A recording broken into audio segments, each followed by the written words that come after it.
Salah satu yang ditulis oleh ulama sirah itu, Nabi SAW diselamatkan dari segala macam pelanggaran agama, diantaranya mendengarkan musik dan menonton para penyanyi.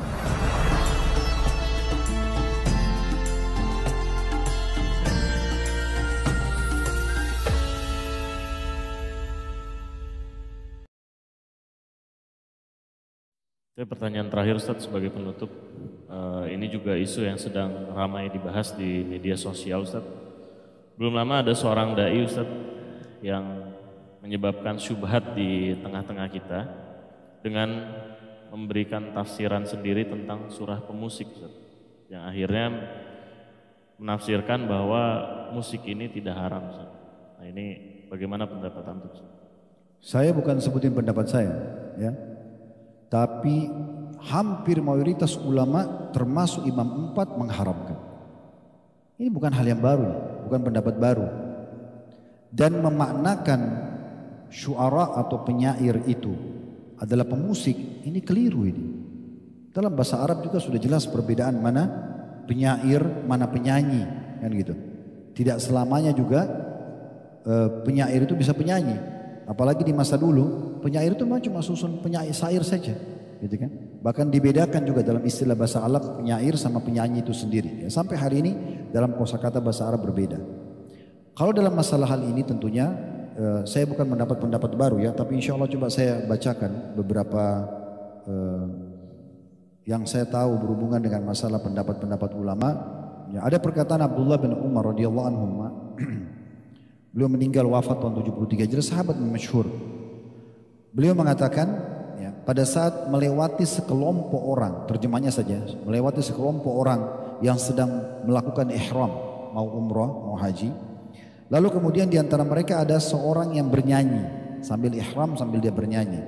Maka kata Abdullah bin Umar kepada orang yang bernyanyi itu, ingatlah, aku berdoa kepada Allah, semoga doa-doamu tidak diterima.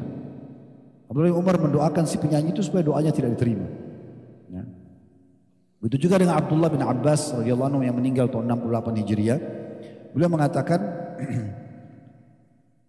seluruh alat-alat musik atau ma'azif hukumnya haram. Bahkan beliau mengatakan beduk, gendang dan sejenisnya juga serta seruling masuk dalam hukum haram. Ini perkataan sahabat, ya. Ini teman-teman bisa melihat tentunya tidak asing di dalam buku-buku yang sangat masyhur, seperti misalnya kalau tadi pendapat Abdullah bin Umar itu dari kitab Zammul Malahi, ya, Zammul Malahi di nomor 17, di halaman 17, dan juga Talbis Iblis yang tulis oleh Ibnu Qayyim di halaman 240, ya. Kemudian juga kalau yang tadi Abdullah bin Abbas radhiyallahu anhuma yang mengatakan haram alat-alat musik atau ma'azif itu diriwayatkan oleh Al-Baihaqi dalam sunan beliau serta juga disahihkan oleh para ulama. Ya. Begitu juga dinukil pendapat-pendapat para ulama-ulama yang masyhur dari Imam 4 pun sama pendapat-pendapat mereka. Mungkin ini kalau saya ingin bahas cukup panjang, tapi teman-teman bisa nanti melihat ya. Tapi kita coba mulai dulu dari generasi setelah sahabat ada Umar bin Abdul Aziz yang beliau wafat tahun 101 Hijriah. Beliau jadi khalifah waktu itu tahun 99 selama 2 tahun sampai 101. Beliau mengatakan pada saat menulis surat kepada guru anaknya. Beliau mengatakan kepada guru anaknya, hendaklah yang pertama kali engkau tanamkan keyakinan pada anak-anakku dari akhlakmu adalah membenci alat-alat musik. Adik Umar bin Aziz berkata kepada guru anak-anaknya, yang paling pertama kau sampaikan kepada anakku, kau harus tunjukkan kalau kau benci musik itu. Ya. Yang pertama, sesuatu yang dimulai dari syaitan dan akibatnya ialah mendapatkan kemurkaan dari Allah yang Maha Pengasih. Karena sungguhnya telah sampai kepadaku dari para ulama yang terpercaya bahwa menghadir alat-alat musik dan mendengarkan nyanyian serta menyukainya akan menumbuhkan kemunafikan dalam hati. Ini perkataan Umar bin Abdul Aziz tahun 101 Hijriah meninggalnya. Kita sekarang 1445 Hijriah. Ini masih generasi awal, ya. Beliau mengatakan karena nyanyian serta menyukainya akan menumbuhkan kemunafikan dalam hati, sebagaimana air menumbuhkan rumputan.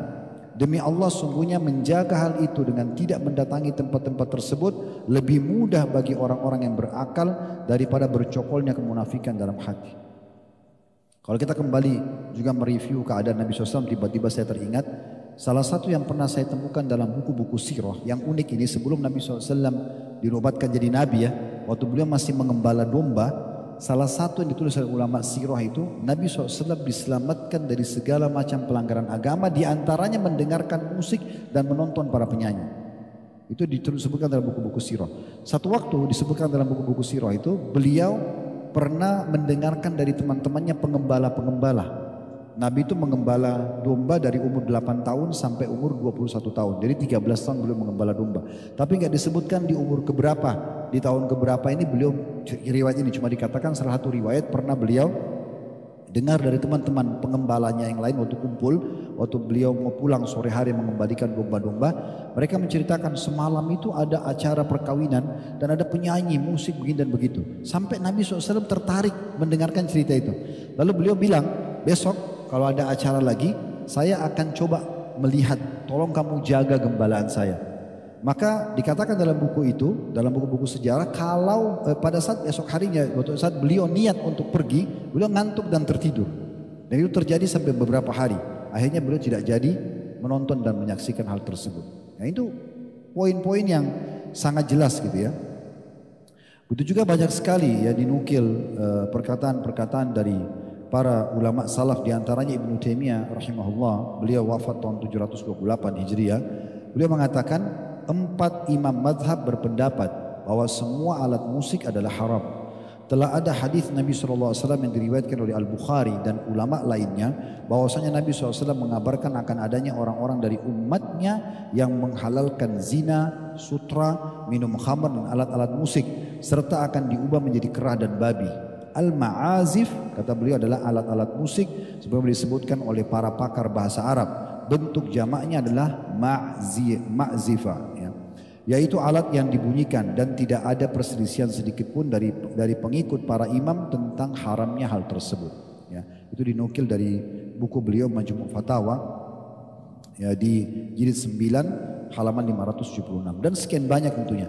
Kalau kita ingin nukil ini banyak sekali pendapat ulama berhubungan dengan masalah, antum tinggal ketik saja tentang pendapat ulama berhubungan dengan masalah musik ya. Tapi setelah kita jelaskan hukum-hukum seperti ini teman-teman sekalian, setiap orang bisa saja berbicara. Kita tidak akan pernah di majelis kita menyalahkan siapapun. Kalau ada pendapat, karena ini ditanyakan tadi ya, kalau ada pendapat yang mengatakan begitu dan dia siap bertanggung jawab dengan Allah, itu hak dia, silakan saja. Tapi kita juga punya hak untuk menjelaskan apa yang kita ketahui. Sebagaimana juga cukup banyak selalu dikatakan, oh majelis salaf, majelis wahabi itu tidak sukain dan itu. Kan ini pendapat, dia berpendapat, sedangkan kita juga berpendapat, gitu kan? Dia tidak usah paksakan pendapat dia kepada kita, kita juga tidak bisa paksakan pendapat kita kepada dia. Tapi kita harus saling menghormati di sini. Yang penting siap bertanggung jawab di hadapan Allah Subhanahu wa taala. Tapi insya Allah hukum ini tidak asing, antum bisa searching di Google, cukup banyak tulisan artikel-artikel, ceramah-ceramah para ulama menjelaskan masalah ini. Dan ini bukan dari saya pribadi, karena ini hukum ini sudah sangat lama ya. Dan cukuplah sumpahnya Abdullah bin Mas'ud radhiyallahu anhu tentang tafsir salah satu ayat Al-Quran, wa minan nasi ma yashrihul wal hadid yudillah nasa an sabilillah. Dan ada sebagian orang memperjualbelikan perkataan-perkataan untuk menyesatkan manusia dari jalan Allah. Beliau bersumpah demi Allah yang dimaksud adalah musik. Beliau bersumpah begitu. Dalam sebuah asar dinukil oleh Ibnu Qayyim rahimahullah dalam buku beliau Hadil Arwah ya. Beliau mengatakan salah satu statement yang ini athar ya, pernah ada orang-orang dari Irak datang bertemu dengan Ummul Mukminin Aisyah radhiyallahu anha. Lalu mereka menanyakan tentang masalah gempa. Wahai Ummul Mukminin, ada gak informasi dari Rasulullah SAW tentang gempa? Lalu beliau mengatakan, ada. Bila orang-orang sudah menghalalkan khamar, zina, dan para penyanyi-penyanyi sudah tampil, maka Allah akan murka di atas langit sana. Kemudian Allah perintahkan bumi untuk menggoncangkan dirinya. Terjadi gempa. Itu perkataan Ummul Mukminin Aisyah radhiyallahu anha. Dan ini sudah kita bedah di buku Ibnu Qayyim rahimahullah. Jadi, dan kalau mereka tinggalkan kata Aisyah radhiyallahu anha, maka Allah akan suruh bumi untuk tentram kembali. Berarti kan ada masalahnya di situ. Dan dalam hadis tadi yang sudah kita sebutkan digabungkan antara khamar, kemudian judi, khamar, kemudian perzinahan dan juga masalah musik. Dan subhanallah ini seperti bersaudara ini ya. Di majelis ilmu itu insya Allah kalau yang benar tidak akan ada musik untuk mendengarkan. Tapi kalau di tempat musik itu sangat dekat itu dengan perzinahan, dengan khamar, kayak diskotik, kayak karaoke itu kayak bersaudara. Ya. Kalau di sini tuh Al-Quran, hadis, ilmu itu beda. Itu memang satu kayak fitrahnya itu sudah sejalan. Oleh karena itu saran kami lebih baik tentunya tinggalkan. Dan hati-hati bagi setiap dai kalau mau berbicara dia kontrol, dia pelajari dulu. Ya kemudian setelah memastikan hukum baru dijelaskan. Apalagi kalau memang punya masa orang didengar, ini berbahaya sekali karena akan menjadi sebuah bola liar yang akan kemana-mana. Bisa mendapat pahala kalau itu benar, kalau dia salah ini bisa berbahaya buat dia.